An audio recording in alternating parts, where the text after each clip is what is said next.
everyone. Today we have our first presentation about anisotropy of upper and lower crust in South Aegean. We are speaking by Vanisa Syahra. Let's go on.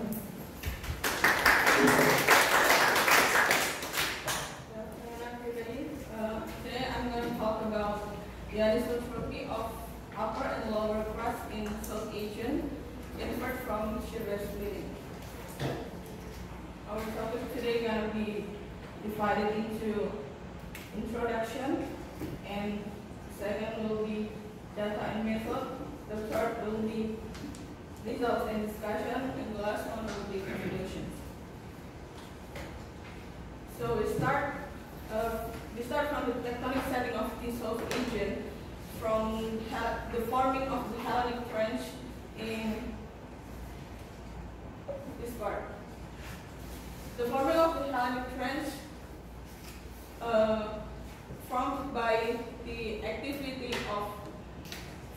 the collision of the African oceanic plate subduct beneath the Aegean microplate here. And from this collision, the displacements of the Aegean microplate are in north-northeast, are in south-southwest, and for the African oceanic lithosphere are in south-southwest. And from this collision also there also has the extension around the Sea of Crete, and because of this extension, it formed a exhumation in the exhumation of metamorphic rocks around Cyclades.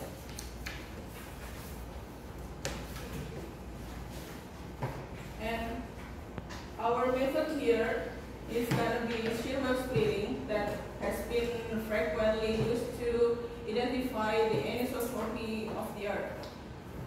Here we use the S-wave propagation, and the S-wave propagation will propagate in the anisotropic medium, and it will be split into two components which almost perpendicular each other, and from this shear-wave propagation, they are divided into S fast and S slow.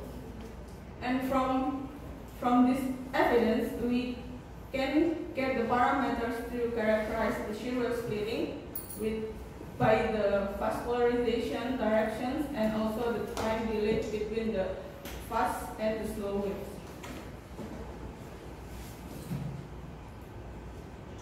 And here we divide the causes of the crustal anisotropy into two, which are stress-induced anisotropy and structural anisotropy. And what is stress-induced anisotropy? Usually, stress-induced anisotropy can be identified by the fast directions of the shear waves that parallel with the stress horizontal maximum that in the regional area. And this can represent as the opening and the closing of pre-existing microcracks or fracture.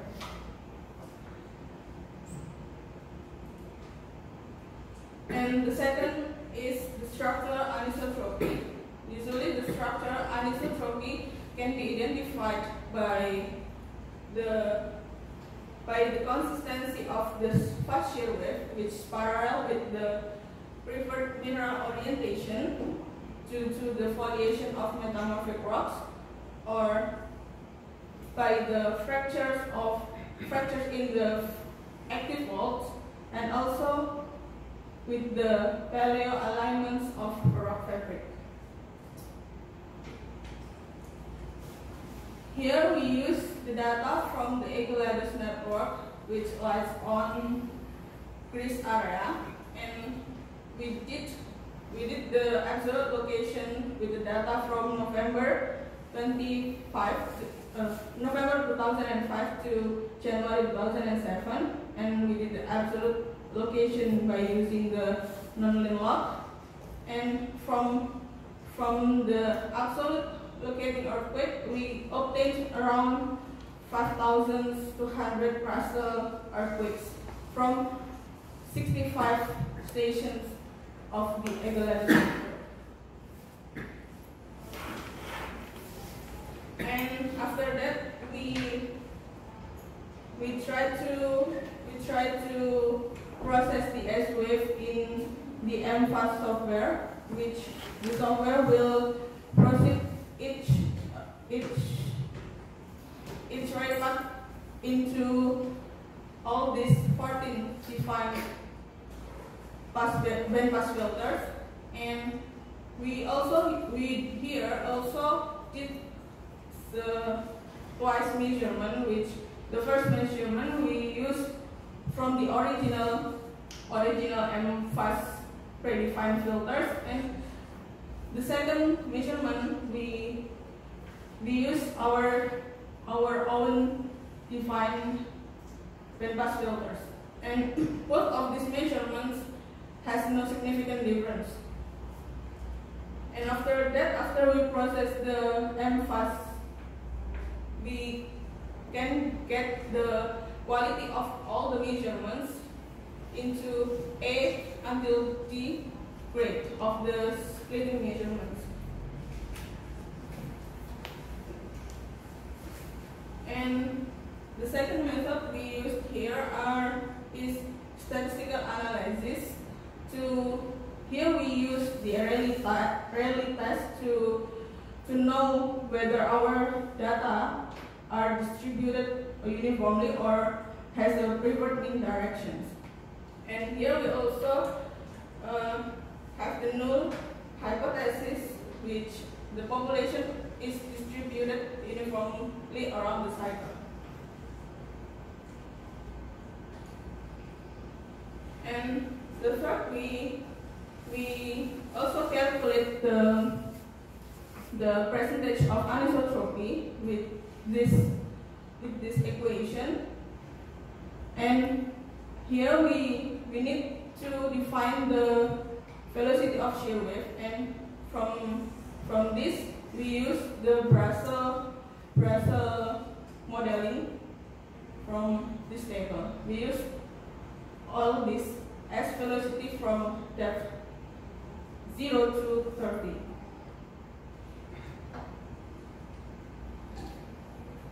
And in order to classify whether our anisotropy is characterized by the structure or the fault anisotropy, we also try to see the maximum horizontal stress, and we use the stress model from Costantino paper.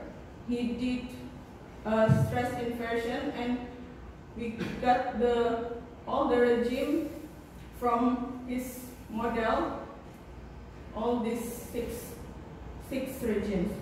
And after that, we determine the orientation of the maximum horizontal stress based on this regime. And we use this characterization from Zobak.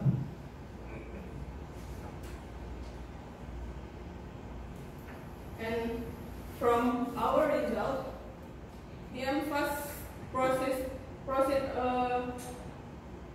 65 stations and obtained around 10,000 splitting measurements from grid A to grid D. But here we only use the A and B quality measurement, which total of the grid A until B is like 5,500. And the picture here is one of the example of the MFAS measurement. They define the window, and then we input the S peak waves, and then they proceed to all these things. And when the measurements are getting better, they will result it into the based on this grid.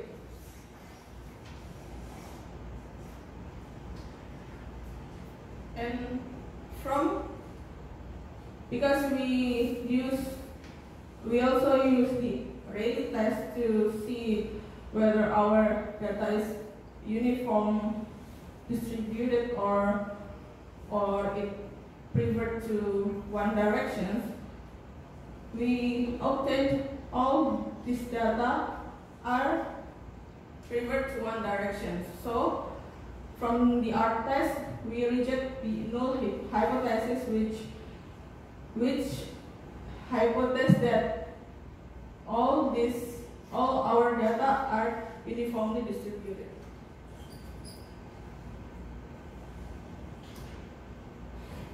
And from the stress-induced anisotropy result, since we use the Zobach determination for the S horizontal for the maximum horizontal stress, we here try to differentiate all the fast direction measurement and also with the stress horizontal maximum, and we got it at each station. We differentiate the angle of the fast direction and the maximum horizontal directions, and for the red one means that the discrepancy between the fast directions and the stress horizontal maximum are around 0 to 20 degrees, which means can be said that this station might be controlled by the radial stress. So the anisotropy in this station might be influenced by the stress-induced anisotropy.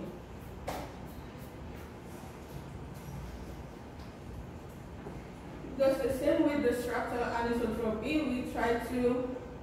we try to see the differences of the strike of the fault and the strike of the fault and the nearest stations, the fast direction of the nearest stations surrounding the fault. And same as the stress induced, we try to see the differences between the strike of the fault and the fast direction.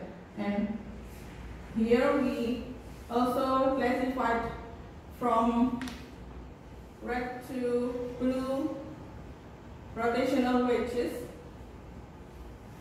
Means that all these stations might be influenced by the structural anisotropy because of the active fault activities.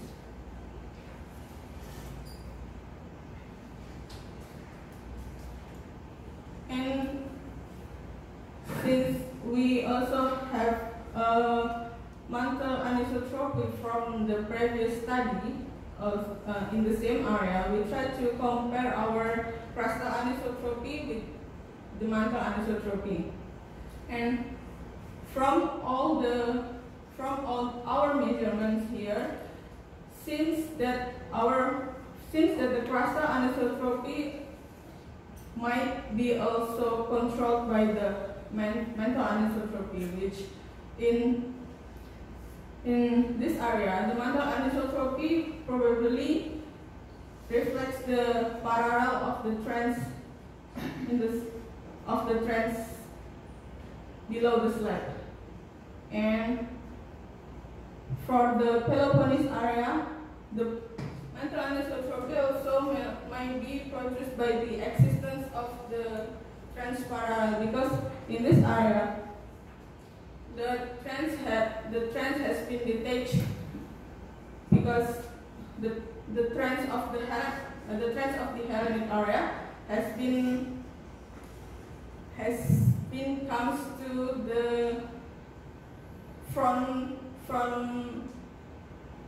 area of the Hellenic subduction zone, and it has been detached because the collision with the Aegean microplate.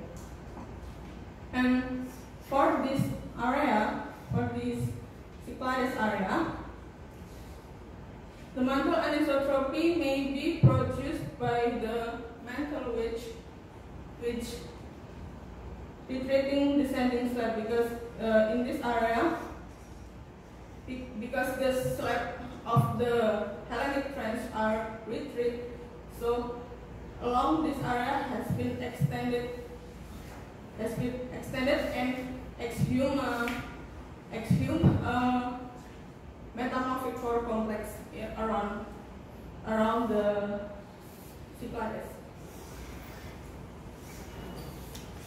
So all of the measurements of the mantle anisotropy may be driven by the mantle wedge rule. And here we also try to see the depth distribution of the anisotropy, and we try to see the average fast direction in each depth. And from this graphic, you can see that all these fast directions are in north-northwest and south-southeast directions. But the discrepancy between our result, with our measurements, and with the some literatures that say the directions of the Aegean microplate and the African oceanic lithosphere are in north-northeast. The discrepancy between those directions is not too big. So we might be said that it might be said that our measurement could be the same as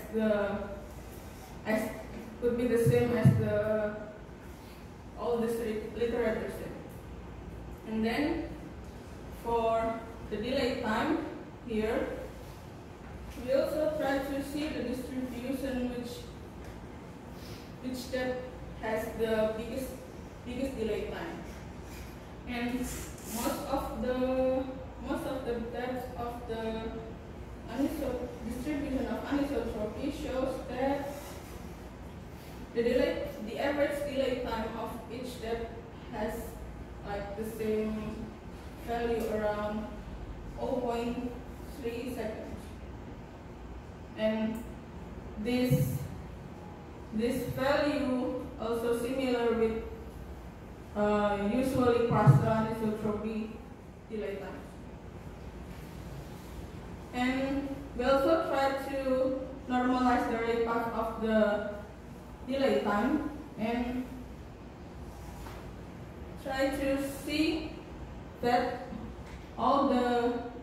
assuming that the rate paths are constant along the depth to the station, and we got the normalizations of the delay time in depth of 0 to 15 around 0.0063, and for the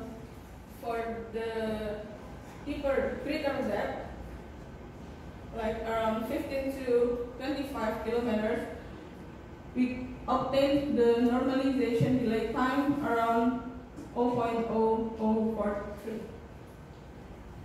And since we also calculate the percentage of anisotropy, here we obtain that most of the measurements of the MFAS are in depth around 5 to 20. But this measurement doesn't influence the percentage of anisotropy. The percentage of anisotropy shows like around 4%, and it also consistent with all the crustal anisotropy measurements that the percentage anisotropy of the crustal is around 400, but some might be more than 4. But most of the crustal anisotropy measurements are in 4%.